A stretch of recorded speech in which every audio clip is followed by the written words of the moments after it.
Well, big up, big up, big up. We are looking at 2-3. Looking at a 2-3 result and a loss at the Amex. Don't know much to really. There's a few things in this game that were certainly worth commenting on. We all spoke on the differences in the actual lineups, and we spoke on what we just did with going forward with some of the players that we chose today. But to let up 3 goals in this game was kind of disappointing the way that we did let them up. Considering that we were leading for bouts of this game, and then to come up short, it's disappointing. But as you can see, the traveling red supporters do not really mind much. They are still celebrating the fact that we are getting closer and closer to being able to lift that trophy next week. So I have with us today, I have Bernie, I have Lee, and I have Brian. We might have, most likely, I think we'll probably have a couple others, maybe JK, and also we might also have Nalante as well, since he was watching the game with me for a little while. But let me introduce you to the panel. Bernie, how are you? Okay, thank you, Charles. But disappointed, well, a lot disappointed, to be honest with you. Yeah, okay, otherwise, you? Definitely so. Look, I'm in agreement with you that on the disappointment side. But I am happy that we're all here together. Lee, how about for you? How are you doing today? Hi there, champion folks. What did you make of that then? I said it was going to be a seesaw one before I departed to watch it, and it was a little bit. I was miffed that we lost it at the end because I didn't actually feel we deserved to lose that game. I thought we deserved a draw at the very least. My prediction of 3-3, my revised prediction of 3-3 didn't happen. But yeah, it was entertaining. It was a decent enough watch, wasn't it? You know what I mean? They had something to play for, we didn't. I guess it's just like, I don't know. There's moments when looks like we were like tuned in and ready to go, but then there's also moments where it was just different settings. We went up several times, didn't we? We were very close to going 3-1 up and should have went 3-1 up a couple of times, most notably now. But that one where it wasn't played properly into Bradley's path, where it ended up at Mo's feet. Remember that one? That was another one where we should have scored from that. And I don't mean Mo, I mean whoever gave it to Bradley should have put it in his bloody stride so he could have finished. But there you go. You know what I mean? Charles, I'm going to sound really negative here because I know we've won the league, so that's brilliant. But I think Arnie played a blinder tonight because he knew we already had the league in hand, and he showcased why we're getting new players in, and also why he wants to sell the one he's going to sell. Because I just thought that they just weren't good enough. They got the chance and just blew it, I think. Okay, or we'll listen to see. Well, I'm gonna definitely ask you for some more insight on that. But let me bring in Brian to this conversation, and then we can get into the dissection of the game with those in the crowd here and also with those on the panel. Brian, welcome to the show. Yeah, very well. Thanks for nice one. Nice one. Good to be here. Good to be here. I think what Bernie said was has some real depth to the point of what we saw today.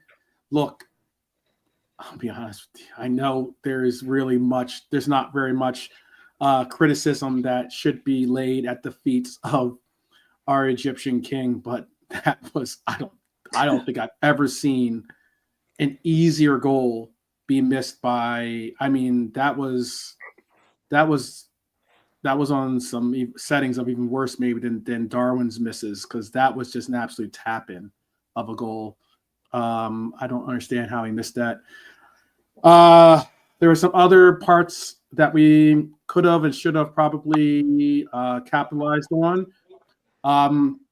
But most notably, I think even getting beyond just the mishits or the misfires on our offensive spot, there was the somewhat reluctancy of real, I would say maybe real order in the back line.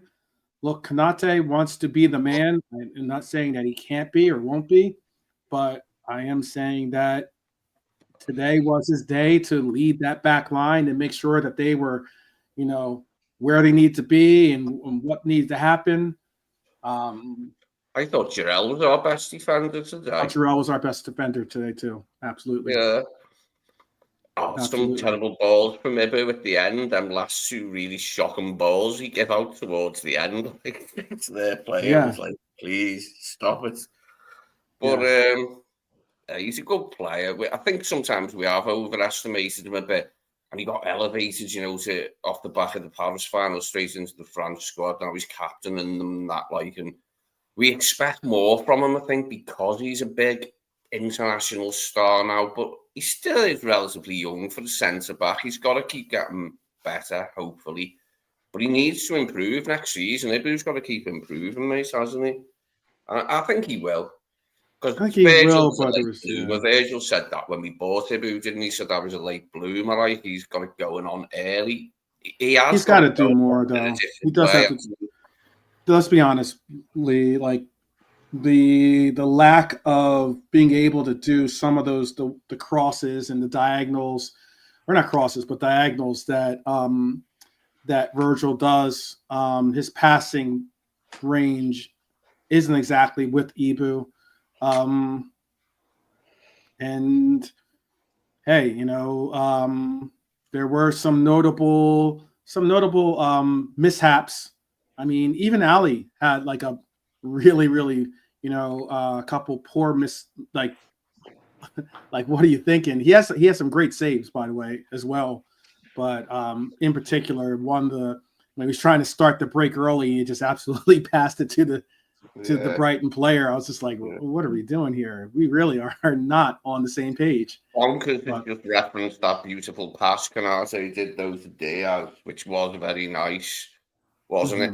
I was actually like the crowd to have an Ibu song with words in it instead of just going Ibu, because, when all the players went up at the end after Spurs to get a song, I was watching it and I was listening.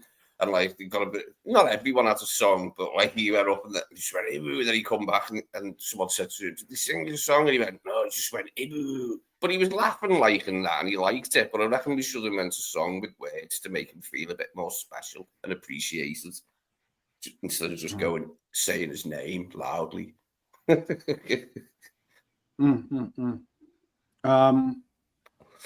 Anything? What did you want? What was the notable reasons why you said what you said, Bernie? Like what were some things that you thought? Yeah, I just thought, like everything we've been saying for a while, all of us, about wanting, identifying a left back and right back. Yeah, so it looks like we're getting those. So that's good. So that will improve those two positions. But I just felt, if I was being cynical, which I am being a bit, I just felt that Arnie played a blinder. He couldn't lose because he knew we'd won the league. So at the end of the day, even if we lost, we still say, well, we've won the league. We let the lads have a few days off. So we couldn't lose in that respect. But I think in putting that team on, I think he was saying, like he's been alluding to, that he's going to get rid of a couple of them and nothing would change his mind. And I just think, here's your chance, guys, to get out there and prove why you deserve your place in the team. And I was bitterly disappointed with them. I thought Canate's been mouthing off a bit about, Virgil and how good he is. And like you just said, he didn't have a sparkling game, Kanate, and it was his big chance. And then, I know Harvey got the goal, but that was really laid on for him by Bradley. And after that, Harvey sort of like disappeared out the game. If you were saying this is your bright young hope, Well, I was bitterly disappointed in that. And then who was the other one? There was three, wasn't there? Sorry, I've lost it. I know. And No Mo. problem. Mo couldn't hold on to the ball at all. And that was annoying me. I thought, every time he got the ball, it was taken off him, or he scuffed it or something, So that's, okay. So you could say, well, Mo's having a bad game, but it's just the. And then Jones come on and he didn't do anything, and Nunes come on and he didn't do anything. So I just thought Arnie played a blind. I thought he's proven to everybody that he's right in moving on the ones he wants to move on. They got the chance and they all blew it as far as I'm concerned. Harvey needs to start doing better in games that he starts in. His best games last season, his best performances last season were as a late sub, weren't they, under Klopp, and he was effective quite a few times. But when he starts, he needs to start doing more when he starts games, to warrant. Well, start. they started off bright, didn't they? And then, like to go in and get the goal in, and you think, well, game on here. And then after a bit, they started walking. They were walking and watching, while the urgency in Brighton's play was so markedly different. That's Harvey on, to be honest. Some people might not have been, but I wanted them to leave him on. I wanted them to have the whole game to try and, yeah, I mean, show himself off what he can do. And okay, he scored and that. But and he did have a few good moments. Like he wasn't shit or anything tonight, Harvey. He just could have done a bit more, I think. Like I would have liked to have seen a bit more from him in certain situations. And he can be quite bloody predictable sometimes as well, Harvey. Yeah, I'd counter that by saying if you weren't bothered whether you won or you lost, well, yeah, leave him on, But there was nobody really, apart from me anyway. There was Cody had a good game. I thought he tried hard. Conor Bradley had a good game. I thought he tried hard. Dom made up for a bit of a lackluster performance when he had a few good, and that goal was a worldie, wasn't it? It was a fantastic goal. But if you look, I mean, Ali, what was Ali doing as well? I thought he looked like he'd gone to sleep a couple of times. I mean, people can all say, "Oh yeah, well we've won the league." Well, that doesn't matter to me. If you're a champion, you still want to go out and win. And if you squat, if you want to rotate, and they play the way and give it away the way we did today, well, we're not going to dominate next season unless they go and we get others in. Okay. Brian, do you have a viewpoint on what's going on with our team or what happened today? I just want to know what we did to Kara Matoma. I just want to know what we did to that lad. I mean, I've always been a huge fan of him, the way he plays, but after 5 minutes, I was like, lad, stop it, will you? I mean, I used to love him as well, but right now it's like, I don't want to see you on the ball anymore because he just came on. It was like, did we do something to you?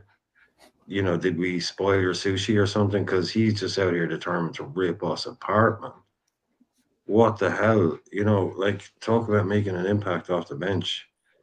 That was uncomfortable to watch for a while. Even trying to that pass between the two players, he gets on the end of it. He's no right to get on the end of that. Then the outside of the boot pass nearly causes chaos. And if he'd missed that, I mean, he had a bad miss himself.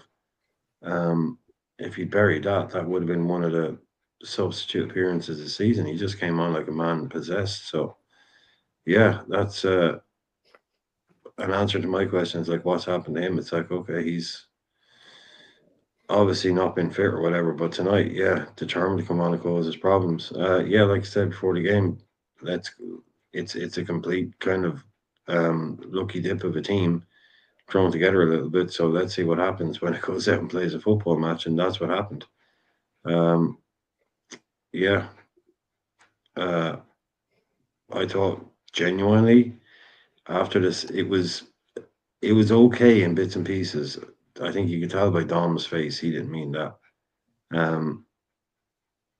But at the end, then it took till the 70th minute, and then all of a sudden that match just broke open.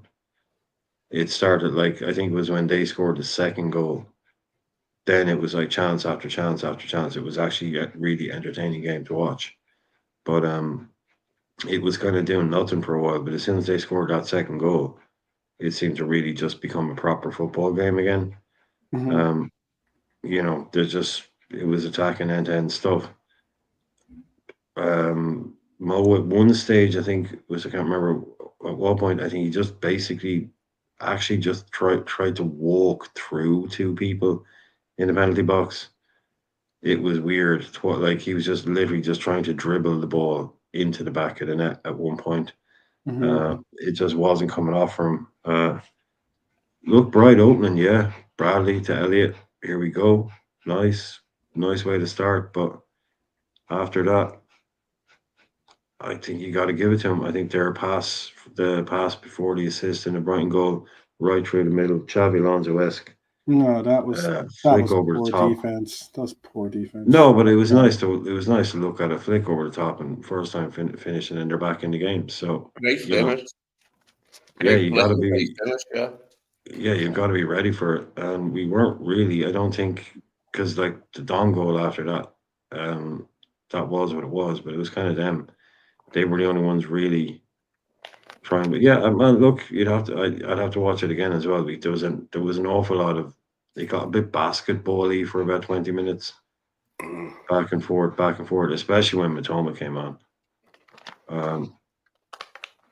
But look, I went with a 3-3. I thought there'd be plenty of goals in it. Could have been either way, but not too many positives other than probably a good game of football to watch. Bonker says, since we won the Premier League at Spurs, we ain't won in 3 games. I'll say since we won the game against Spurs, we've looked more like Spurs than the champions that were the champions elect that we are. Why do we score a goal then we sit back? As Abdul. Abdul, me and Alante were asking that same question.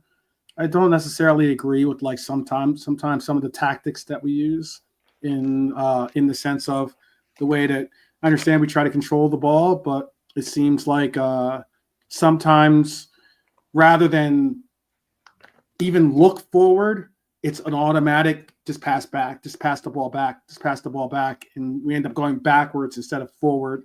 You know, that part of the game can be extremely disappointing.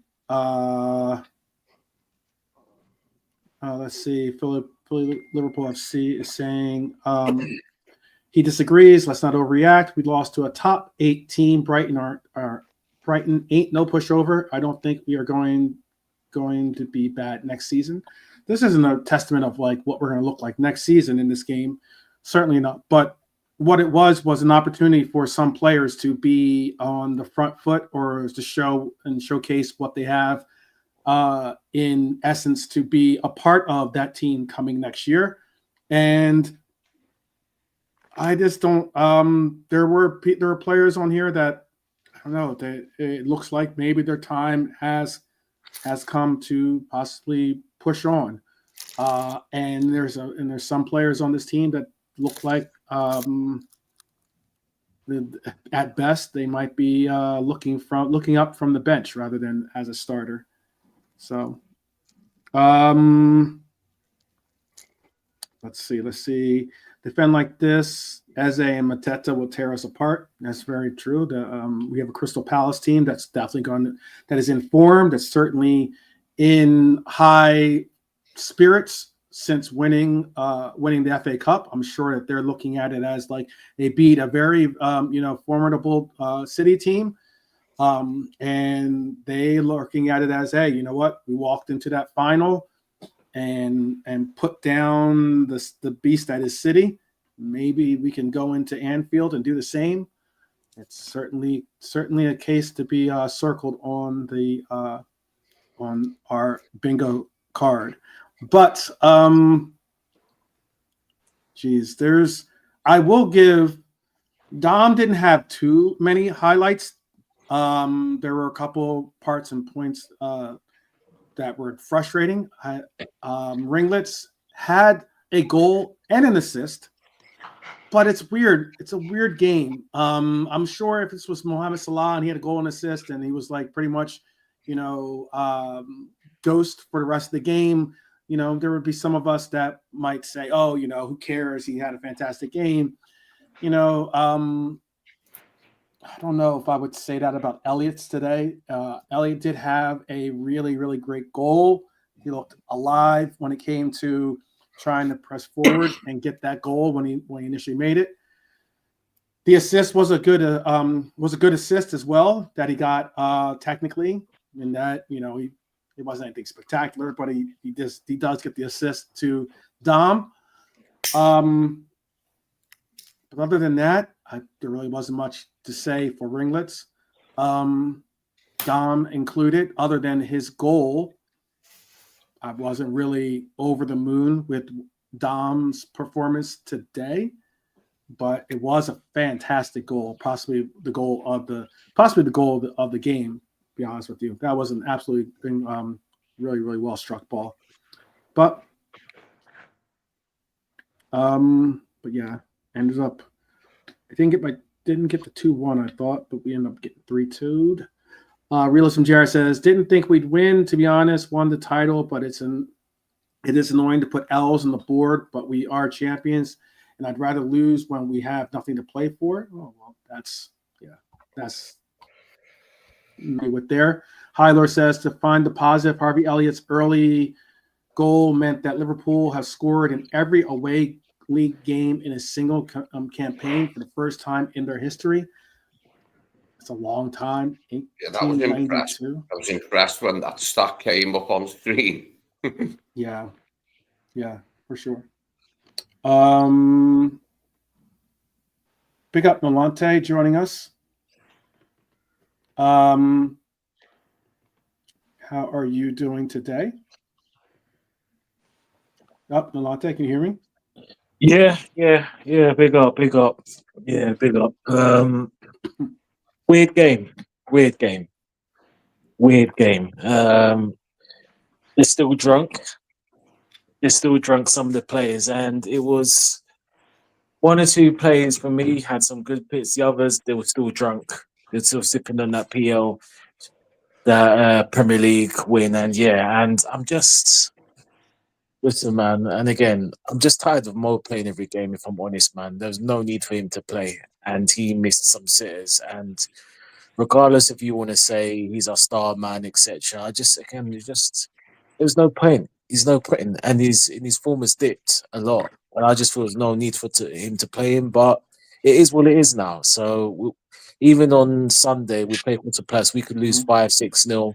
I don't think anyone's going to be bothered because we're going to lift the league. So I think Kwanzaa. This Kwanzaa gets a lot of slack from a lot of fan bases. Some in here, and I thought he had a good game. Bradley done all right as well. The assist, but I thought defensively he done well against Adunga. When Atoda came on, didn't struggle a bit, but obviously it's more pace. I thought them two gave credit. I thought Gravy done all right. He was the only. In the midfield, he was a kind of, and I think, apart from that, that's it. Hylo's mentioned about Chiesa. I thought Chiesa did what he could, but he hardly got anything. Yeah, I thought Jarell's performance was the high point of the match. He did really well in Virgil's position today, and that was the best thing about today's performance. Slot put him in, and he did the business. He had a really solid, quality game, no dicey moments. I was really pleased with that today, above everything, because obviously he was going to play a big part next season. That's why he was playing. Harvey as well. Harvey has got a future, hasn't he? But what that future's going to be minutes-wise next season, I don't know. But that's why him and Jarell played the game, isn't it? Because they're going to be here next season. Chiesa not so sure if he'll be here, but it was good to see him on it. It was just nice to have him on. I should have left him a bit longer. Was there any real point in taking him off? Well, agree. I mean, personally, just let him play the 90 minutes. What have we got to lose right now? I But didn't think. Yeah, I agree with that. I don't understand why they took. If I was going to take someone off, I would have taken off Harvey Elliott and allowed for Chiesa to ride out the rest of the game. To be honest with you.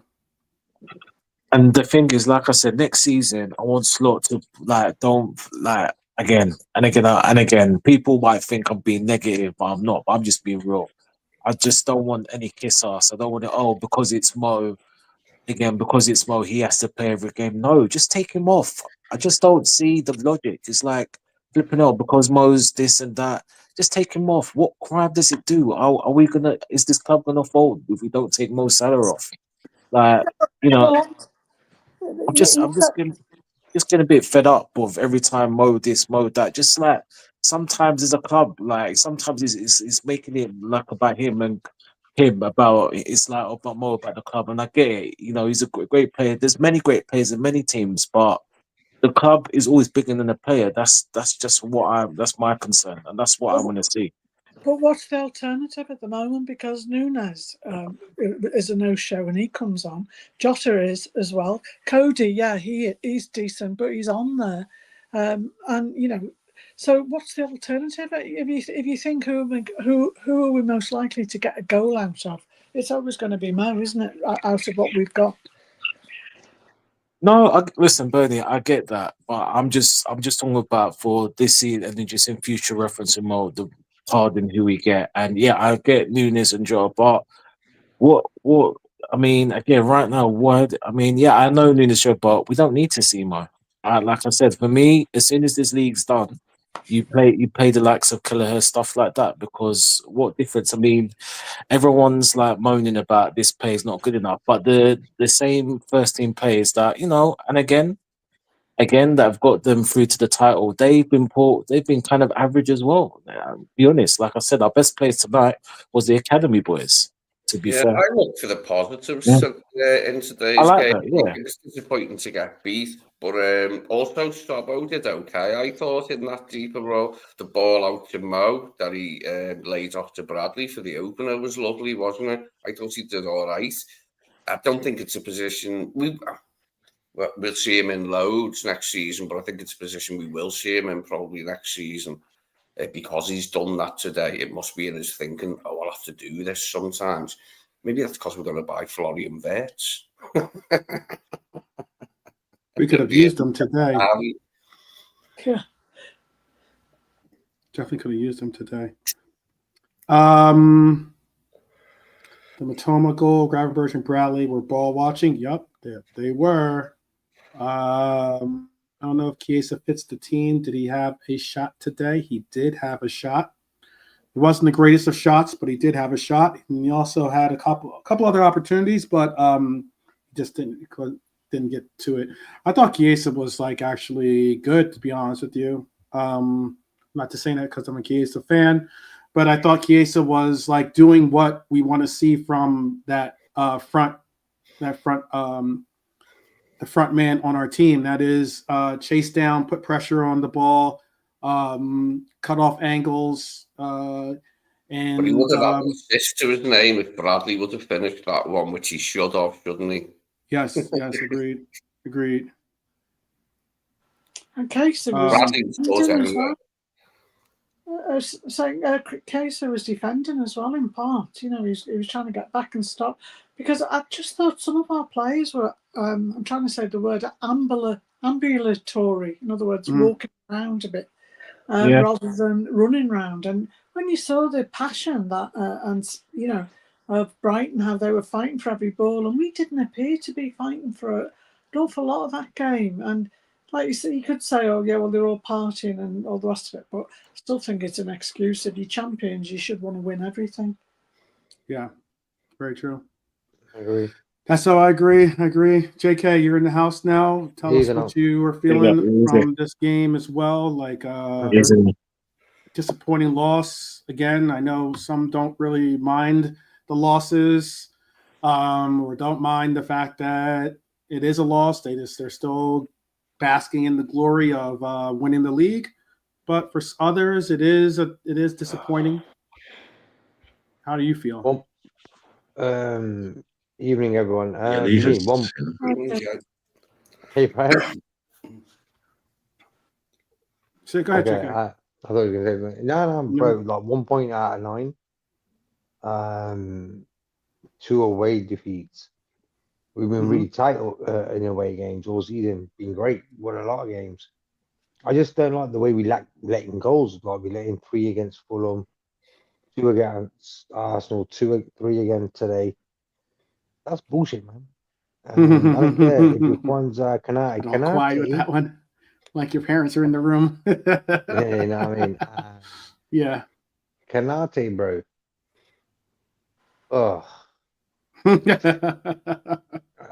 I like, didn't think Spot we on, were JK. Spot on, bad JK. defensively, considering we conceded 3 goals. I didn't think they were that bad defensively. They weren't the poorest goals we've ever conceded, which, you know, some of them we've conceded recently could qualify that way. The first one was nice. That was a good finish, like, from the guy. the second one, I didn't think we were that Kanate bad. left. I thought we held it together quite well, and I thought we were unlucky to lose today. Actually, like Unlucky based to on lose. like the sort of chances that were created, we limited them to quite a few like real chances, and the ones they got, they managed to net. But we had more. I thought we were unlucky to lose that game today.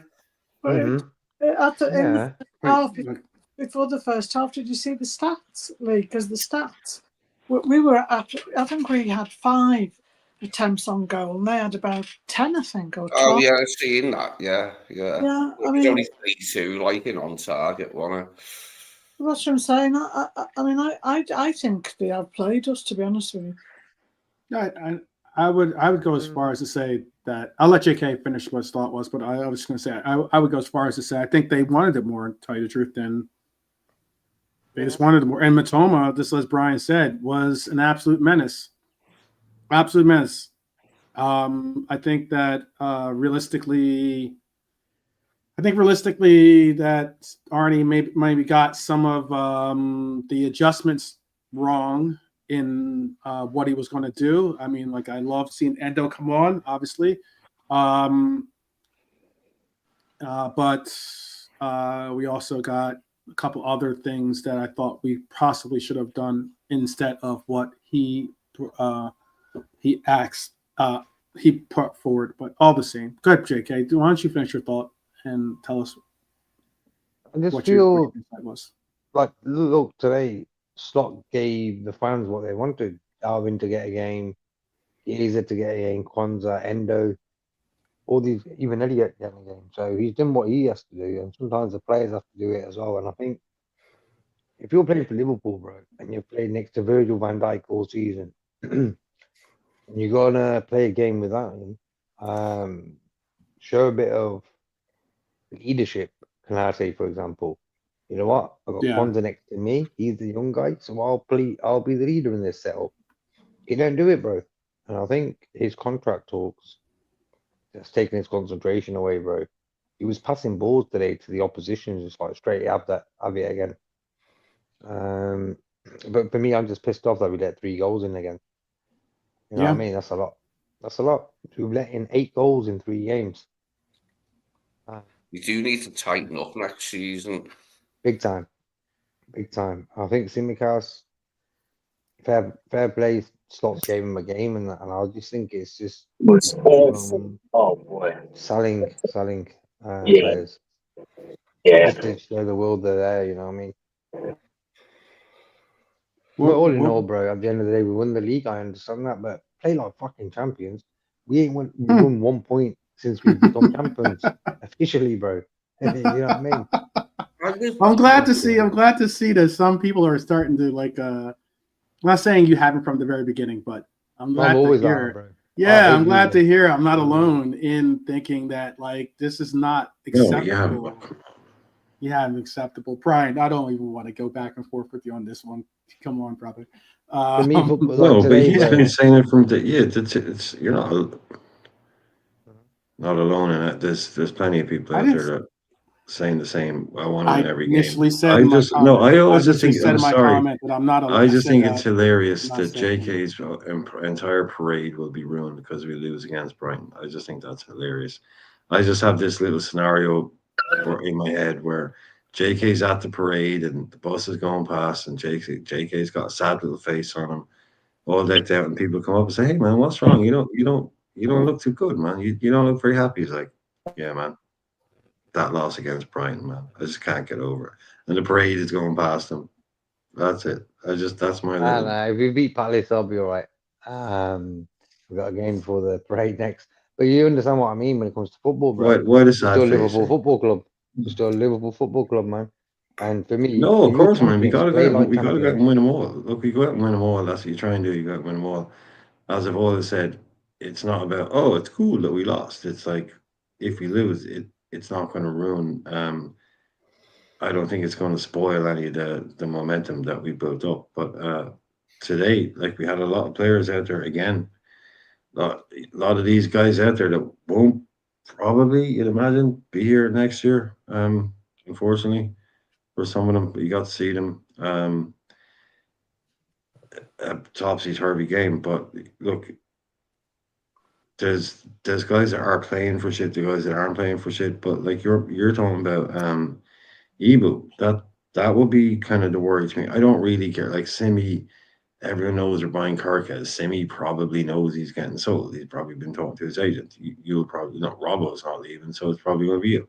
He's just enjoying his last like little fun or whatever. You've got other players like Kaiser or whoever it might be. They know that they're going. But when you got someone like Ibu, like you said, Van Dijk's been sat down now. Ibu, we want you to stay. We've made you big offers. We don't need none of this last minute deal. He's someone that needs to go out there and kind of put in a bit of a statement, and he's getting a lot of criticism here tonight. Because like even you boys said, Kwanzaa was the better defender tonight. That shouldn't be happening. We can get beat, right? That can happen. But if EVD is getting sat on the bench and someone's being paired with a younger guy and it's Ibu should be the one stepping up tonight. So yeah, you can have an Elliot that's off form because he doesn't play. Chiesa probably not very fit because he never plays. Simi, all these things. But someone like Ibu, who's supposed to be kind of like making a point about wanting to stay or wanting to leave, these are the guys that should be stepping up. Like Ali, he's got a bit of criticism. I thought he stepped up at some of those saves, but I think someone like Ibu in a game like tonight, I mean, like I say, you can lose it, it can happen, but you can't have people like him taking a night off mentally. That just looks really bad. I don't need that at all. These are the guys that you make a load of changes, but like I said, you've got an Ali in there, you've got an Ibu in there, you've got Salah in there, you've got a bit of a spine in there. And people like Ibu are the ones that let you down. That can't be happening. So, There was a glorious Ali save today, well, tonight, wasn't there? I'm not sure who even hit it, but he come out so quick, that he just smothered it, and it bounced away over for a throw in or something. You know what I mean, don't you? Well, he got that great save and to the left, and he got the one where he blocked it. I thought he did all right. I just Bernie was saying to me earlier, she thought he wasn't very switched on. I thought Ali had a good game. I don't know. Is it just Ali me? had Am a I good- the only one who thought Ali had a good game? Yeah, but he tried with his distribution, didn't he? But it just kept coming straight No, I back. just mean saves wise. I thought he's better than worse. If you know. Felt like, is it? I thought more of a good game than a bad game. Yeah, he was good. See, with some top saves. No, he made some good saves. I enjoyed the game until the moment we went behind. The moment we went behind, I thought, bloody hell. But until then, I was enjoying myself. I was having a good old day watching it, and that, we put up a decent show, created more real chances than they did, ended up losing, but I think. But no, you said it last night. I think it was 12. You said that. Do you think Ali is going to be busy? And he was. I mean, we said that was one of your questions last night. And he was busy today. Yeah, and I expected him to be busy, and especially once they made that change, I definitely saw that they were going to. When Thomas stepped on the pitch, it was like different settings with their attack against us. Also, just for clarity, as in what I didn't. I think the reason why I made my comment earlier is because it wasn't really targeting, not you either, but it wasn't really targeting JK, because JK's Oh yeah, wants to JK's on win the every same game. page. JK and I are like we both Yeah, want to win exactly. we both want to win every No, game. that's what I was saying Even too. It's if it JK was is front and center too. if it's a an exhibition game, we're still like, hey, No, that's what we I should was put saying it too. down. Yeah, JK is So, top of that. JK is the man on top of that hill with but the. there's also the conversation though is that whether it's like I think what kind of set it off for me was when I was getting pushback on, oh well, it's let's focus more on it's number 20 rather than our performance that we lost this game or that other people. Look, I know that myself. I want to win every game, whether it's whether we have the league wrapped up or we don't have or we're fighting for the league, because there's other reasons why I think you should always have that mentality of playing a season all the way through to the end, because there will be opportunity, there will be chances, maybe next year, maybe in the future, where we will be in a closer race for a title, and we'll have to be put on and in that same mentality of knowing we have to play this game, we're going to have this mentality of wanting to win every game.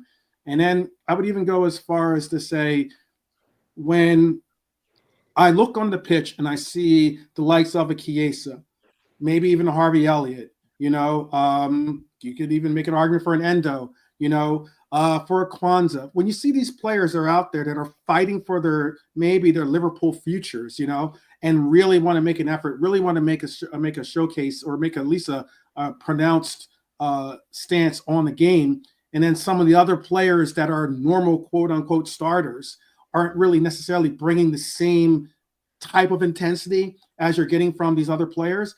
As a Liverpool supporter, but most importantly, as someone that is looking at it as, oh well, these guys are giving the effort. If you don't want to give the effort, find a seat on the bench and find someone that wants to. That's the primary reason why I'm very critical of them, because like I get it. You might not want to go full-fledged into a tackle, or you might not want to do this or that because your mindset is you think you're going to be moved on, or you think that for what kind of concept or ideals behind it. But there are people out there that are wanting to perform and play for possibly their future on this team. And if you're going to half-ass it, and give away passes, or kind of go half-hearted into tackles, and then as a player, I might have to take it to different levels just to try to make up the difference. It takes away from the synergy. It takes away from the fluidity of the team.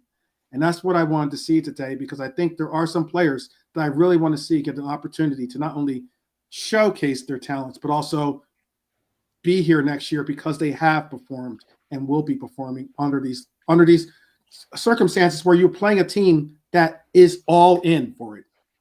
In an exhibition game, you can make the argument, oh well, it's an exhibition game, or it's a friendly, or whatever you want to reference it as. That's what it is. What it is. You can certainly make assessments on people's talents and performances, but it's a game where it's a throwaway game. In this circumstance, Brighton is a team that was going to give every ounce of their body on the pitch today. All I asked for was that you do this, you honor that by just going out there and trying to really put something together and give your all yourself. And if you don't want to do that, then we might be champions, but that's not really a champion perspective or a mentality for me. That's just my perspective on it. Also, Charles, Yeah, but sorry. Go ahead, Bernie. Sorry, I was just going to say another thing. And then Brian, go ahead after her. Go ahead. I'm sorry. Can you hear me? Yeah. Oh yeah, sorry. Yeah, I was just going to say, the other thing that annoys me is, the way the pundit at the beginning of the year didn't give us, didn't even consider us anywhere to be champions. Well, when you lose games like that, and you say, oh well, we've still won the league, we're champions, but you're losing a game, and the way we lost it as well. To me, that's why City get all the praise. They were champions. Yep.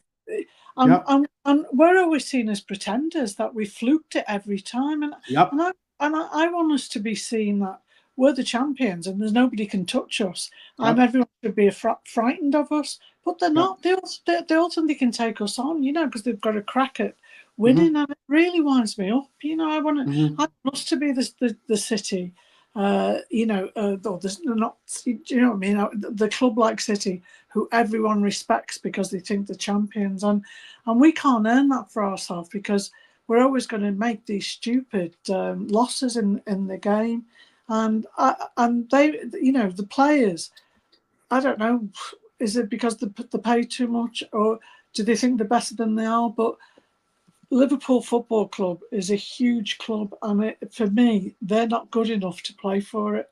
And that, and if you're not good enough to play for it, just go. I'd rather give some young kid a chance who's desperate to get on the pitch and will fight to the death to be a part of the team. And we haven't got that at the moment.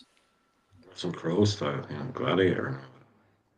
I was only really disappointed in the result. I thought the performance was decent enough today. It was able to give him a look at a few different things which we know needed doing, he needed looking at. And that's what he did. I think it worked quite well. I thought, we were in the game, we could have won the game, and we could have been 3-1 up a few times, couldn't we? And then we ended up losing. But I thought it was a useful exercise for Arnie. It was like trying to say as much as we could on the touchline, what type of faces he was pulling and that, what was going on. Yeah, he looked in control of the whole thing and looked relaxed, and I'd like to think that's a good sign. Don't you think he's already made his... Just you wait for next season. Just you wait and see what I've got planned next season. No, don't you think he's already made his mind up? I think he was showing everybody why he's going to do what he's going to do, because I think he's already made his mind up. He knows. That's on Harvey lately. I have to say that, as if he's no good at all, that he hasn't got a future. I just wonder, is his future here sometimes? But he's going to be here next season, isn't he, Harvey? So we'll see what he can muster next season. He's got to start showing up when he starts games for the whole game. Do you know what I mean? And actually being in the game instead of disappearing. He's been great as a sub a lot, in last season, under Klopp's last season. His best performances were as a late sub. I think he did it 2, maybe 3 times, but he threatened in other games as well.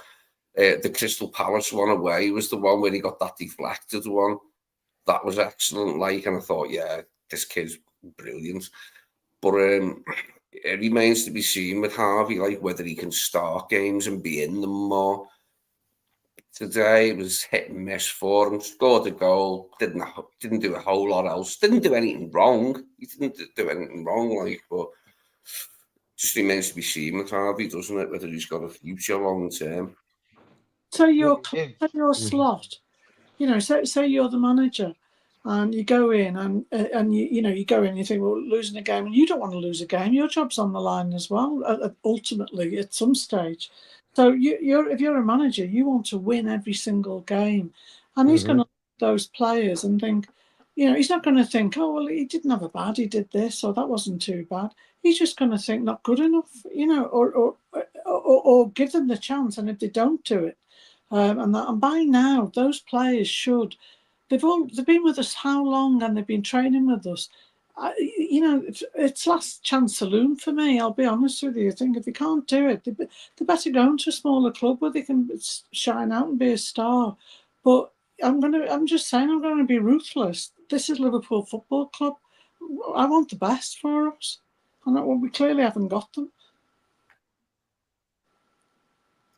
Well, What? Sorry, ransom bands again. No. That's exactly what I meant by, I said I wrote an op-ed. I had to pull up the op-ed just to see some of the parts and points. But I mean, a lot of what you said is exactly what I've been trying to emphasize, and I get that. It has nothing to take away from the accomplishment. It has nothing to take away from the sheer brilliance of a great season, but I think how you end the season will really define what type of champion you are. And it's something that people are welcome to have their own perspectives on, but I see it differently. I definitely see it differently. And that's why I think I was like going back and forth with Pops, even not seeing completely. I'm not saying that Brian was on the same page as Pops, but they're two different people. But why I didn't absolutely agree with some of the focus of what Brian was saying in the case of, well, are we going to reflect back on this game? No, I'm not going to sit back at the parade or watching the parade and be like, oh, that Brighton game. But I mean, but what I will say is that, oh, wow, we did not end this season the way that I would have liked to seen us end it, in the sense of just exclamation point behind the championship. That's all I wanted. I wanted to make it exclamation point, bold, underlined it and everything. That's what I really was hoping to have, rather than kind of a whimper out of the season. And also bring fear into the opposition team for next season. Like, look at Liverpool winning every game at the end of the season, even when they win it. Yep. I mean, it's all a mentality thing, bro. Yep. Man City, they don't fuck around. Yep. Even if it's the last game of the season, they're gonna win it. Yeah. They did this season, mess around, and look what's happened to them. But in general, they win, and after they've won it, they carry on winning. And that's what it's all about, bro. Winning is everything. I'm not into this. It doesn't matter if we win or not. Nah. It does matter. Because everyone's pissed off now. Why we ain't win a game, 3 games? You know what I mean, bro? It feels a bit weird. You know what I mean? Even though it is, and it's not like we have. Be one thing if it was like if we lost and we just got beat by a better team, be another thing if we lost because some controversial call or something like that, like that's one thing. We've had those kinds of losses and situations happen, but if it's going to be on some people are at the beach and some people are actually fighting for their spots, that's a different story. That's unfortunate to be. It's like Roy Keane says, do your job. I mean, they're paid an awful lot of money, aren't they, to do it? And I think as well, do you know what really hurts me? Listening to the pundits afterwards saying about how, Brighton are a better team or such a body's a better team. Yeah. That really hurts me. I think it was supposed to be the champions, and we're getting criticised. And they're right. They've got a point as well. I hate that when people, when the pundits talk about us like we're pretenders. Pretenders rather than but the way way real they're going champions. on, the way they're going on about Brighton, it's like bloody Brighton win the bloody league, not us. Yeah. You know what I mean, isn't it, Bernadette? That's what it sounds like. Brighton are the best fucking team. They've won the league and we're shit. That's what it sounds like, bro.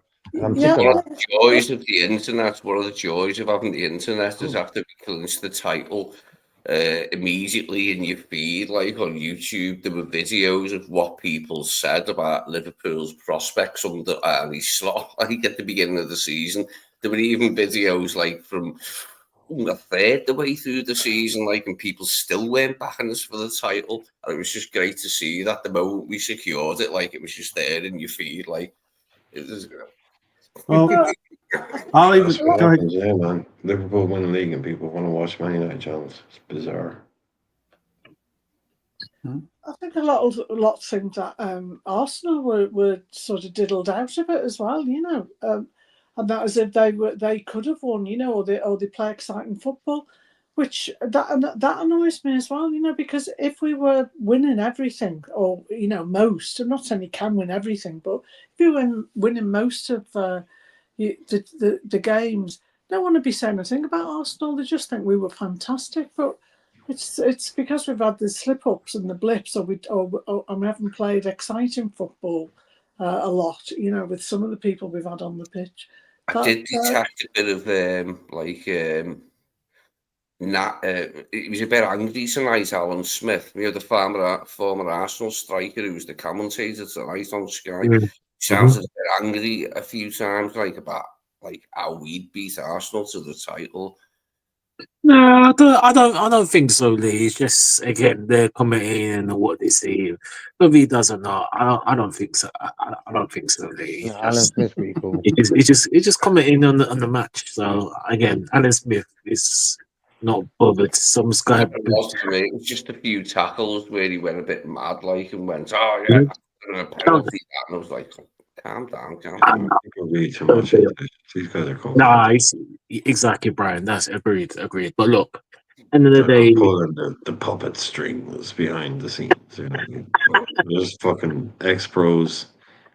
they just they're Mic in professional. front of their mouth. Say it, Alan. Say it as you see it, man. Yeah.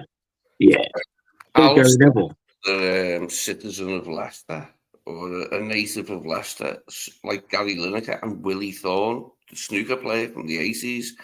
There was a VHS video of Gary Lineker and Willie Thorne called Best of Friends. I've never seen it, but you've seen like that it existed and that, and explained the story of how two sporting men from Leicester could be friends. Just made me laugh because you've seen the cover of it. It's just the two of them stood there like smiling together. Best of Friends. Gary Lineker and Willie Thorne. I know. In the words of Mike Tyson, I know. Well, I can Willie say this. Thorne was a good snooker player and that, like, but he was famous for his bald head. I used to call him Doghead when I was a kid because, like, he had like hair on the sides and he looked like one of those. Is it a Spanish poodle? Where like he got like a white coloured head and he got them ears at the sides. That's what his hair looked like to me. I used to call him Doghead when I was a kid, Willie Thorne. Okay. But he was a nice man and a good snooker player. But he's from Wow. Leicester, yeah, and he's big mates with Gary Lineker. He'd be like, Well, there you have that. It'll only take like 2 minutes. This is what I'll read you what I had. I'll read you what I had to say. I know I've already read this for Nalante, and I believe I've read it for Lee, but this is what I had to say in that op-ed. I'll just read it real quick. This is why it's disappointing to see Reds drop standards now that we're champions, in my opinion. This is what I had to say. It says, frustrating and honestly disheartening to watch some of our fellow Reds accept this recent lack of urgency, intensity, and pride just because we've already been crowned champions. What message does that send? That excellence is conditional? That standards are optional once the medals are secured? We didn't spend months demanding accountability, tactical precision, and full throttle football only to say, well, job done, turn a blind eye to subpar efforts. True champions defend the crown by how they finish, not just how they clinch it. Historically, the greatest title-winning teams have used the moment after they've won as a stage to reinforce, not relax, their dominance. Look at Manchester City under Pep. They won titles early and still played like every match was a final. Look at Arsenal's Invincibles. Look at Fergie's United sides. It pains me to say that we're talking about teams like that, and I'm not necessarily putting us, at least especially in this Premier League era, us in that conversation like that. They would ruthlessly tear through the final weeks of a season to send a message to rivals and to history. We didn't just win, we maintained a standard. Those teams didn't coast after clinching silverware, they consolidated. They stamped their authority. They kept fans believing, players pushing, and opponents dreading. But now, watching Liverpool trot through matches post-title, it's like we've gone from chasing greatness to merely clocking in. That's not the Liverpool I know, nor the Liverpool I want to see. That's not what it means to wear the badge, in my opinion. This isn't about being ungrateful. Let me underline that. This is not about being ungrateful. We'll sing this team's praises forever. But being a Red means expecting high standards always, especially when the pressure's off. That's the real test of character, because champions who drop their level after success don't stay champions for long. And supporters who only demand the best when it suits them, well, to each is their own. But that's, in my opinion, that was a little op-ed that I wrote. That's why I'm so passionate about the fact of, like, I would like to see us perform at a high level. I don't care that it's all wrapped up and we've won the league. I want to see us send a message to every team in the Premier League that this is our era. This isn't some fluke win that we got the champion that became champions, and next year maybe you have a shot. No, I want them to dread the fact that we're just getting better, and we continue to get better, and that's why I'm so heavily critical of our performances as of late. So, if this Kirkhead deal comes off, we're well on our way to becoming something better next season, aren't we? It won't take a lot more than that. Just take another few choice signings. I think we'll be hard to beat again next season. It's City that worry me more than Arsenal next season. Like, what's going to happen with City? Oh. Big up. Yeah, shout out Brian. We got our Newcastle brethren in the house. Big up to you. They had a little bit of a I'm sure that they're looking at it even more so than us. They're looking at the result they got this weekend as a disappointment. But big up. Well, if there is anything to speak on in this game, it is the fact that it's over and that we have another one, the last one on the docket coming up. I honestly don't believe that we will allow for ourselves to be disappointed. I think that there is a bit of pride in these men. And I think that they are going to look at it as, let's go out there and not lift a trophy after a loss at Anfield. I will say you that. So we will certainly be interested to see what kind of performance. I think we will get a good performance out of these guys come next week. Do you know, Charles? You know, if it was just that they were, they didn't have the talent. Say, just say that the lads who were on there weren't good enough. Well, I mean, that'd be hard to believe because they've been recruited and brought in to a top side. And they've had Klopp's training, most of them, and they've had Slot's training. But for me, I think it's the fact that they sort of didn't go. There was no way they went at that full pace. It was slow in parts, and I just think to myself, if you're getting paid that amount of money and you're, you sort of you feeling you're playing for the best club, well, you have to prove that you're good enough to do that. And I wanted one of them to get it by the scruff of the neck, or two of them, and sort of force it to happen. And anybody on the pitch that was actually doing that, I think Connor was probably the nearest to that. This pace and that. But like you said, if you're going to say you champions, well, you've got to be convincing as champions. And I do hope, because the other thing is as well, you don't want Trent saying, "Oh well, that's why I left." Yeah. Exactly. I was told, I was carrying. They couldn't do it without me and all the rest of it. You just want the sort of commitment that we know we can give, and we just want it every game, don't we? And if they're tired, that's up to Slot to get more players in to give them that rotation. That's his job, and the back behind the scenes guys. But our lads, if they get put on the pitch, they've got to run the heart out and prove why they should be on there. Yeah. That's the reason why I thought Chiesa. I thought Chiesa had I liked what I saw from Chiesa, because Chiesa was absolutely intent on chasing down everything and anything. He could have there were times when I saw him, just outside our box, and then rushing at their goalkeeper, trying to put pressure on him. And I really do appreciate that. There are parts where I can understand that some of the players that were asked to call on today just didn't have it in them to do so. Look, I'll be honest with you, like as in, I'm one of Nunez's biggest supporters, but I think Nunez's a lot of Nunez's fight has been somewhat basically neutralized, I think.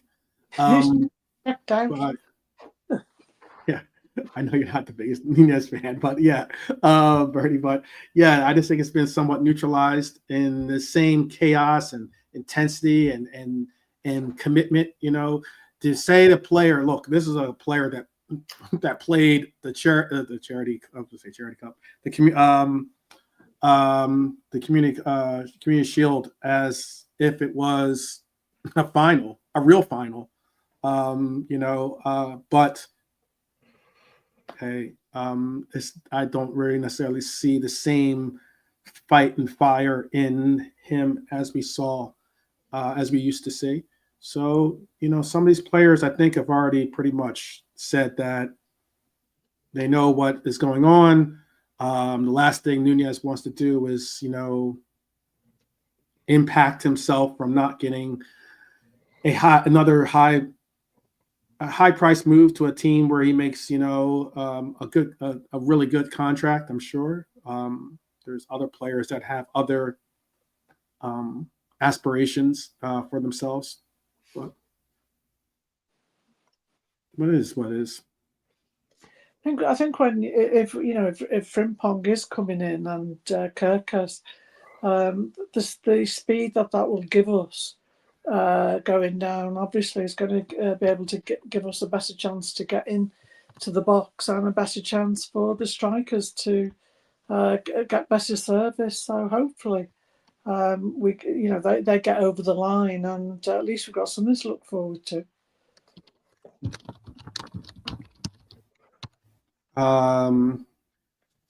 Let's see. Mighty Mag has asked Spurs or Man U. I would have to say Spurs. Yeah, Spurs. No hesitation. Does not matter who it is against the Red Devils. I'm going to be supportive of them over the Red Devils. Couldn't be the Devil as their opponents, and I'd support the Devil in his endeavors to beat them. Okay, all right. There's one way of looking at it. Well, Lee is real. So is the rivalry. Let's not deny it. Lee, the new Satan worshipper. Oh, goodness gracious. No, I never understood how badly Man United fans hated Liverpool until there was a telly programme in the mid-90s about grassroots football, and all these young fellas playing grassroots football supported the team, and then it followed them to the pub a couple of times, and a lot of them were Man United fans, and Man United, they just started winning everything, and it was just like them all the time, but they were more excited that we got knocked out the FA Cup by Spurs. When scored the winner, and they were all in the pub like pissed and that chanting, yeah, and I was thinking, why? Why are you bothered about us with what's going on at your club at the moment? And then the penny dropped. It was like, right, I get it. No, there's an excellent documentary, and it was like I don't know the exact title for it, but it was like it just highlighted how there's English football, and then there's Manchester United versus Liverpool football. There's football in the country, but let's be honest, the rivalry, the intensity, the sheer brilliance that for so many years both of these clubs have been able to maintain. The rivalry, there's football, and then there's Liverpool versus Manchester United football. Sorry, I meant to say mid-90s, which was just the beginning of Man United's inexorable rise and a complete downfall. And it was hard at the time, but it just got worse over more and more years. I mean, it went on till 2013, mate. But I'll never forget that TV show. It just clued me in on who Man United see as their rivals and who they hate above everything and who they just don't want to see lift any trophy. So, the feelings reciprocated. I mean, it always was to a certain extent. They were a big rival when I was a kid, but they weren't very good when I was a kid. They were an FA Cup team. That's interesting. Yeah, I wonder who he would. I mean, obviously, we don't necessarily care too much for Sunderland, and I get that Sunderland is Newcastle's rival, but fortunately for you, as Newcastle, you don't have to face Sunderland every year, pretty much. Sunderland isn't exactly a mainstay in the Premier League. So they used to be, didn't they? They were a good club. Yeah, they were a bit of a twat to play Sunderland, like when Reed was the manager and a couple of other managers they had when they were in the Premier League. Like they were a team that could beat you 1 or 2-0, like quite easily if you didn't play well. Usually from set pieces, a lot of headers with Sunderland in them days, like Phillips and Quinn. Yeah, he ended up buying it, didn't he, Niall Quinn? Let's see. 7. So it's been 8 years. 8 years since Sunderland. No, wait. Yeah, 8 years. They had a 10-year run, and now they're on. Now they're. If you told me that, trust me, I'm sure there'd be plenty of us on the panel that would say, if you told me that we were going to have a 10-year run of playing Manchester United, and then for 10 years they would be down in the championship. Oh, yeah, I would definitely take that. Would definitely take that. But yeah, Sunderland is 2017 was when they were relegated. Long time ago, 8 years ago to today. Over 8 years, actually. Whatever happened to Middlesbrough? Remember when Middlesbrough were big for a while? Yeah. And we had the pleasure of seeing Janino and Emerson and Ravanelli and players like that brought to the league. Yeah. You know what's really crazy about that is that what you talking about was like the biggest rivalry or something, is it? Well, no, Newcastle was just talking about their rival, or Mighty Mag was talking about his rivalry. He says something about. Let's see, I'll bring it up here. They call them the Mackhams and the Tackhams, don't they? Yeah. I can't remember which way round it is now. The Mackhams. I think the Mackhams are the Newcastle, and Tackhams, I think, are Sunderland. Mm-hmm. Yeah, Sunderland and Mackhams. Sunderland and Mackhams. Yeah, I've never heard Tackhams before, but Mackhams is Sunderland. Yeah, Newcastle versus Sunderland. That is big, man. That's a big one. It is big, but they don't have to. But it's been like I was saying, 2017 was. That shit's like 150 years old, man. Their crap, yeah. Oh, I mean, the league more than it's. No, I'm just saying their rivalry. That's like you say, that's like us versus United. It goes back some time. But I'm also saying that if you told me that we weren't going to play Manchester United for 10 years, that would be. Oh no, they love it, man. Oh, they laugh at it. Yeah, Sunderland all the way down and back up. No, I'm just saying. Yeah, that's why. And then also Middlesbrough. Yeah, Newcastle's rivalries is Sunderland. That's their main. That's their big one. Yeah. Middlesbrough, that you're saying is they were relegated the same year as Sunderland, actually, in 2017. Oh yeah, they're 3 huge clubs. They're 3 the biggest. They have a Tyne Tees. Like it's the Tyne Weir Derby. Tyne Weir Derby is the big one. That's Newcastle versus Sunderland. But there's also the Tyne Tees Derby, which is Newcastle versus Middlesbrough. That's big as well. But they're kind of, Boca versus River Plate is Newcastle versus Sunderland. But yeah, that's right up in the northeast, all the old industrial cities. That's where that's where they all used to be champions, like back in the 1910s and stuff. But yeah, that's some proper. Well, I've always thought Sunderland should be in the Premier League because they're like a proper big club. But it's 50,000 people there every week. We're often enough. Hillsborough was in the Prem for 11 years. They were Up to brilliant. 2000. They were brilliant, man. Up to Juninho, 2000. Ravanelli, proper 90s football in Middlesbrough. Yep. Robbie They Muster. went nuts, man. Emerson. Robbie Muster. Yeah. Great, They're isn't it? bringing superstars. Craig Higgins Ravanelli. was quite good. He was like mildly scouse. He was from around here somewhere. Yeah, and from the world, wasn't he? Yeah. Yeah, Middlesbrough's probably they even Yeah. had Gascoigne for a while. But Yeah. Juninho and Ravanelli, that was when 90s football really hit. Because Middlesbrough were out there bringing in the likes of Ravanelli, 40 grand a week, when that was like probably 200k now. Yeah, brilliant. Brilliant, man. And Gareth Southgate also. And Steve Gibson. Let's not forget Steve Gibson, the money man. Yeah, never forget. From him. What was he a magnet of? What was his magnetism for Steve Gibson? Was he a building fella, was he? The Middlesbrough money man who bought all the players and success. Yeah. His buildings, was it like sort of like a building firm? I mean, I think so, yeah. Sorry, that's a comparison, right? But it was good that period where Middlesbrough were good. Remember the FA Cup final with Di Matteo? That goal was an outrageously good goal, wasn't it, from Di Matteo that day? That was a good cup final, that. Well, I'll tell you this much.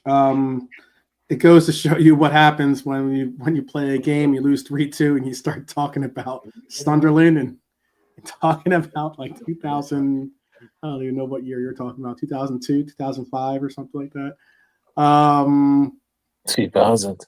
Yeah, 2000. Yeah, 25 years ago. Yeah.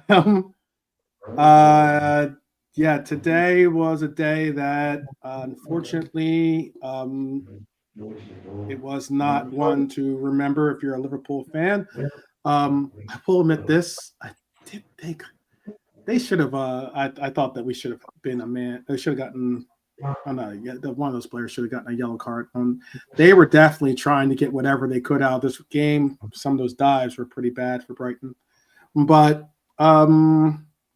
just reflecting on that, I'm trying to think of who that dive was like next level. Oh, yeah, I know your name. I think is Aweri. I think. Yeah, was it him? Okay. I think so. Yeah. Yeah. That was next level. Like, come on.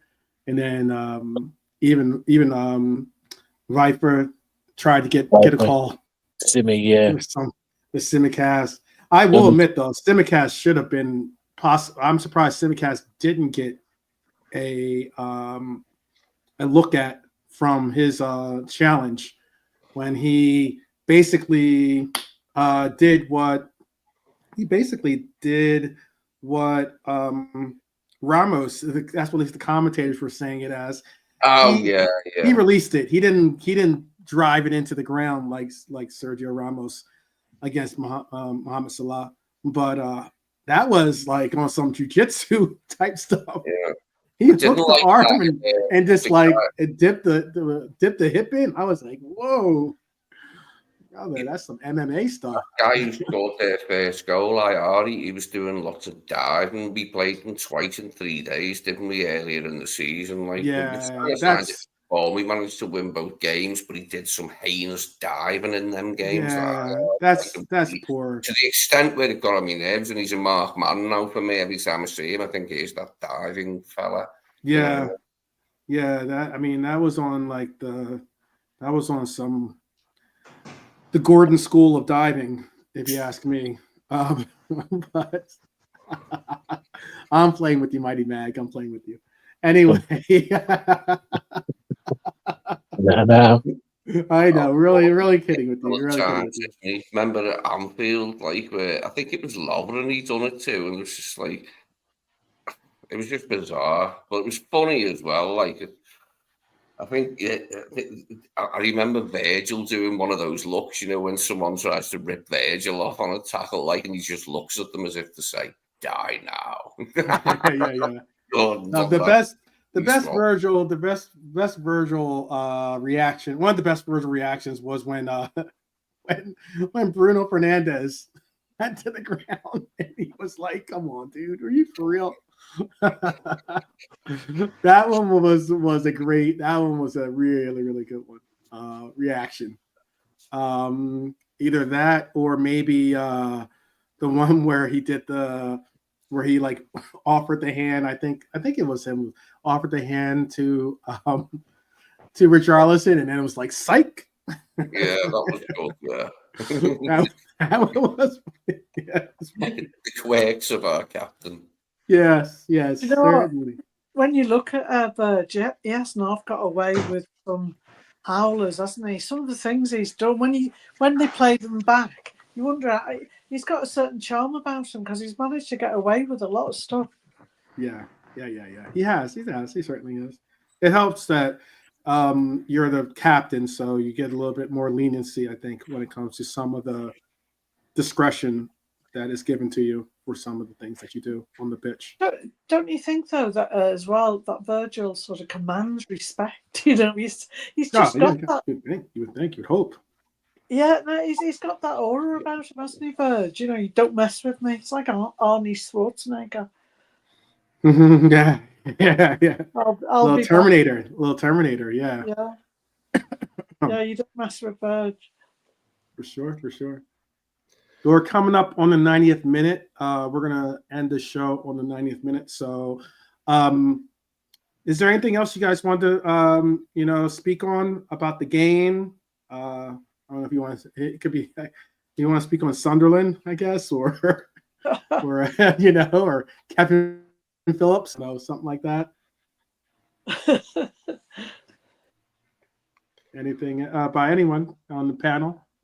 I'm only no, I just if I could bring back any three teams to the Premier League, Sunderland would be one of them.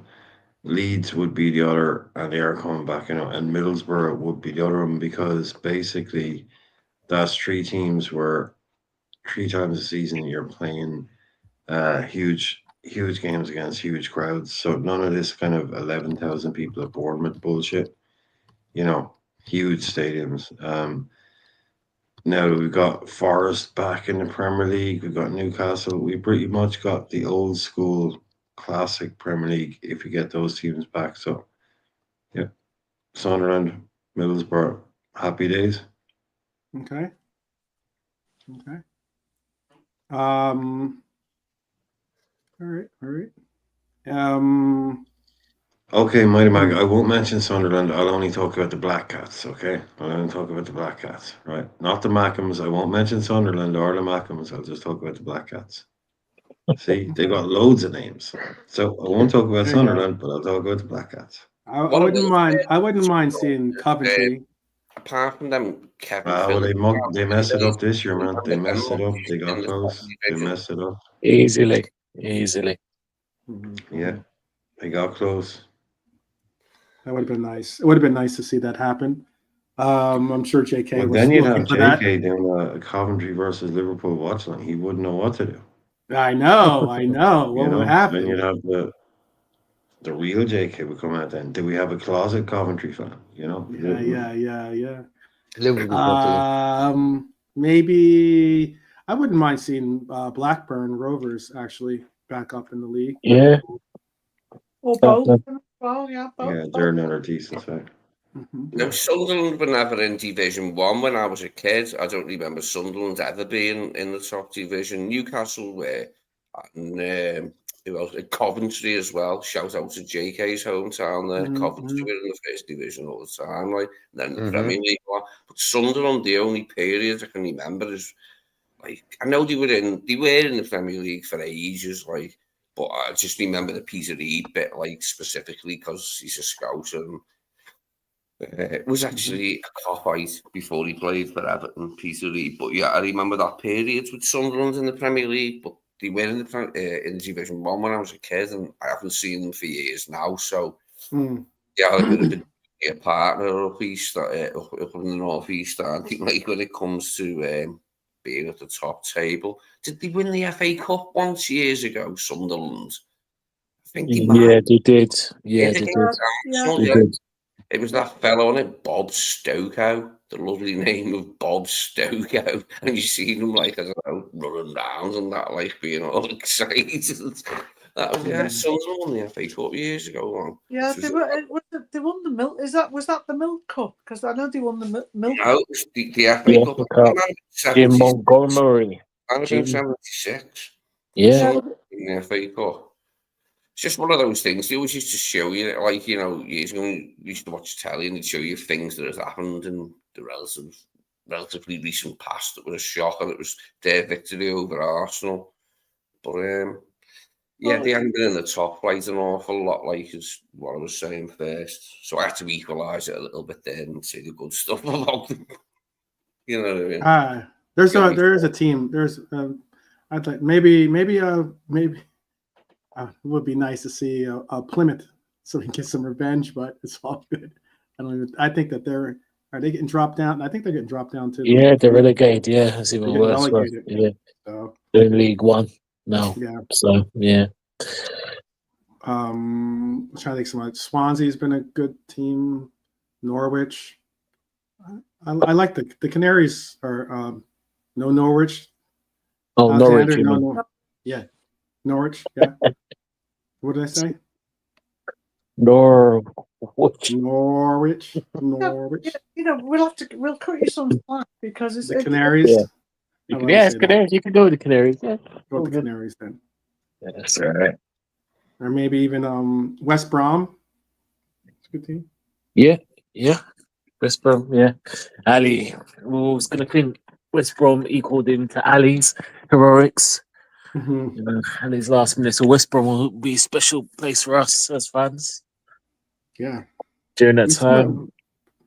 I think maybe Blackburn. We sent a lot of teams. We sent a couple of players to Blackburn.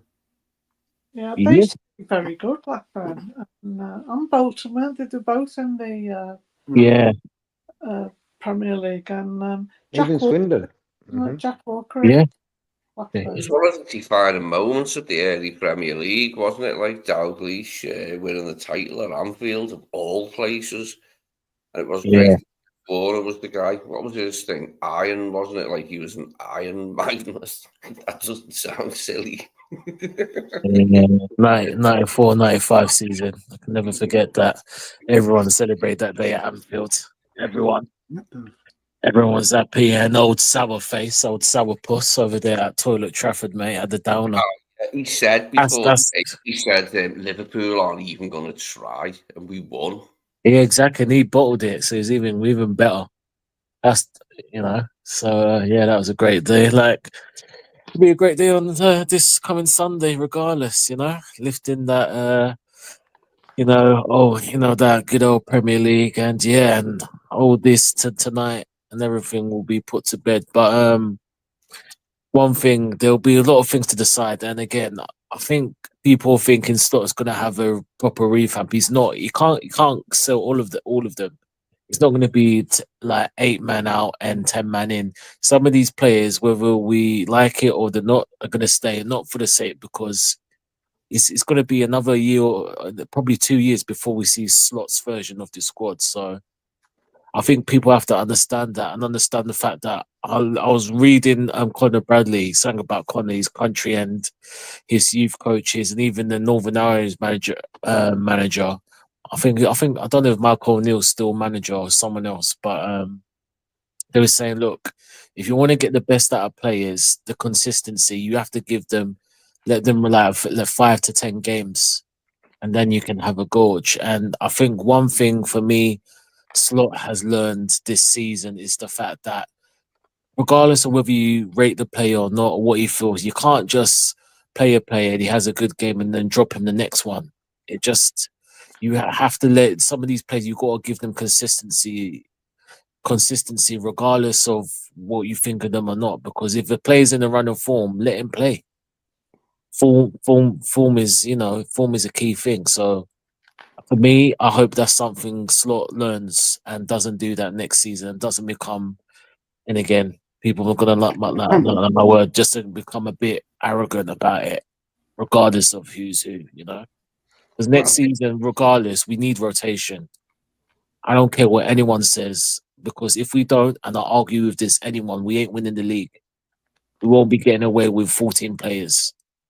So whoever he's got at the start of August is whoever he's got, and he has to use them to the best of his ability. He won't be getting Cunha because he's gone to United. United. Yeah, he has, Benny, yeah. He's going to score against us in the next season. Like, you can just see it coming. You just wonder though, what's the attraction? It's hardly like they must promise them fantastic wages because I don't know what the hell anyone has signed for them for. You know what, Yeah, Benny? good That's wages.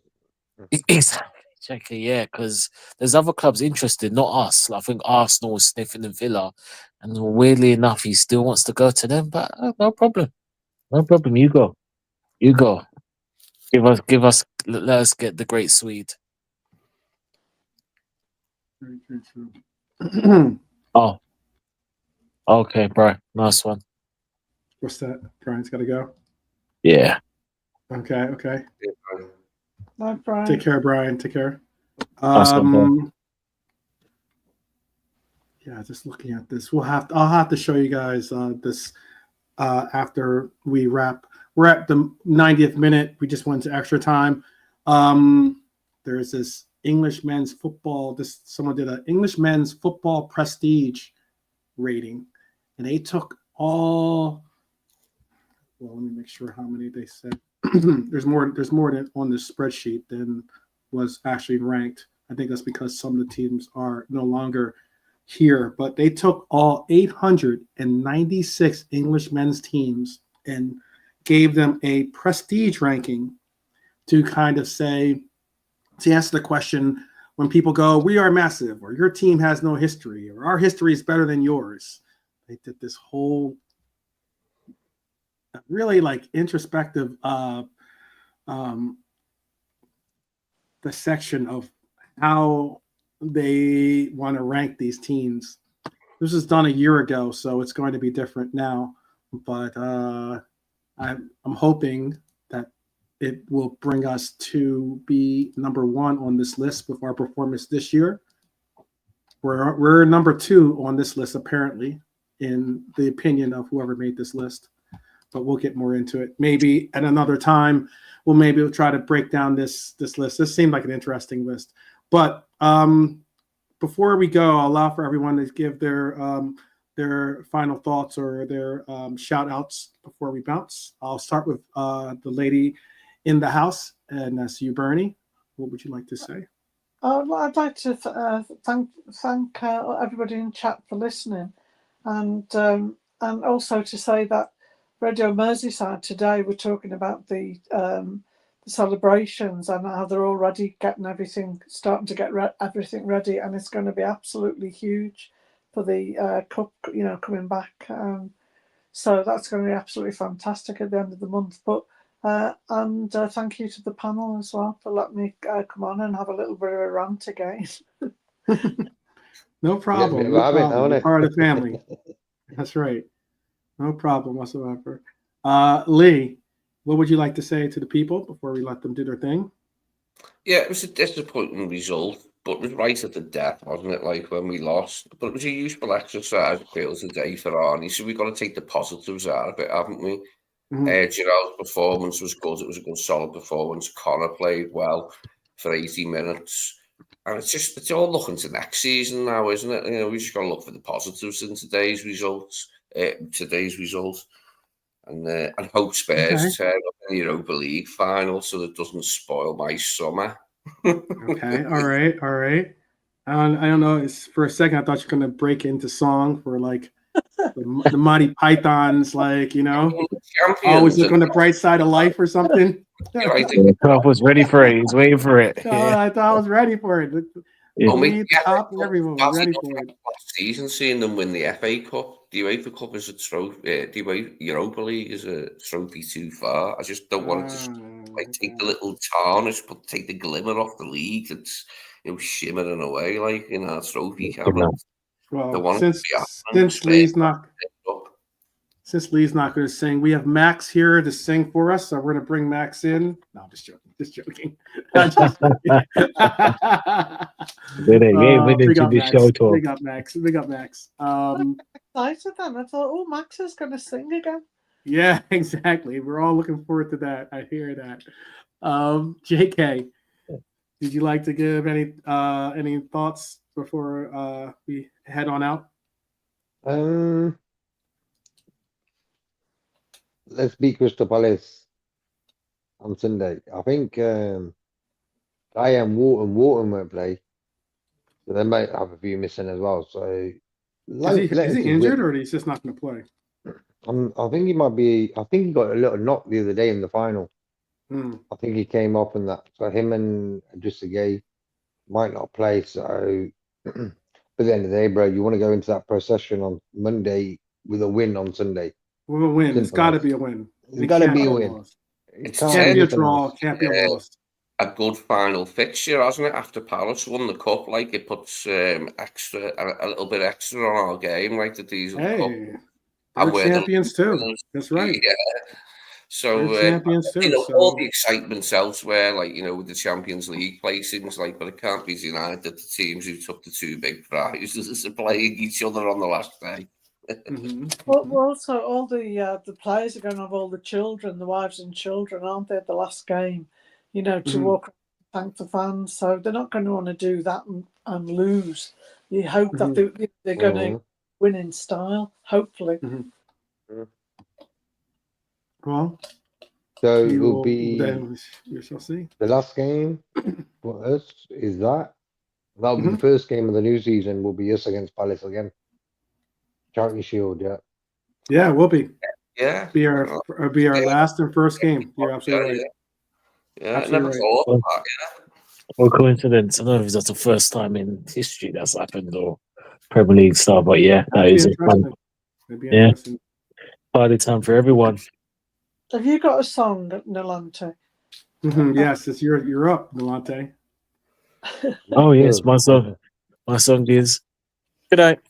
Yes, there you go. That's There you go. like a Capella version. We're normally That's like used a Capella version. Go ahead, what'd you say, Bernie? What do you want to say? I said we're normally used to the BG, you know, singing about Tracy. Yeah, there you go. There you go. Tracy with the bass kick today. Obviously, yeah. it was not a good result. Well, so. someone had to. Well, if they're gonna let Chiesa out, someone had to go down into the basement. So Yeah, big up Tracy wherever you are. Yeah, wherever you are. That was a great song for Chiesa as well, wasn't it? Really catchy. It was better. I didn't hear it. Were they singing a Chiesa song? Yeah. Oh gosh, I played it before on YouTube to hear because I couldn't say what the words were. Okay. It said he's a cop-out now or something. Nice. Yeah. I hope that song isn't a 1 year wonder. But yeah, it was telling Juve to F off as well. You know, nice, very nice. I'm in for that. I'm definitely in for that. Yeah, you should listen. It's quite catchy. I definitely will. I will. I'll take a listen. All right. Was it time to say goodbye? I don't know, Kev. I don't know. But it is time for us to say goodbye, and hopefully we'll say hello tomorrow, and hopefully you'll be here to say hello back. Again, a little bittersweet 3-2 loss at the beach, but all the same, we go again, my friends. We go again. But until tomorrow, I hope that you guys are all well and good. And as always, up the Reds, and we will see you on tomorrow's broadcast. Okay, guys, take care and definitely God bless.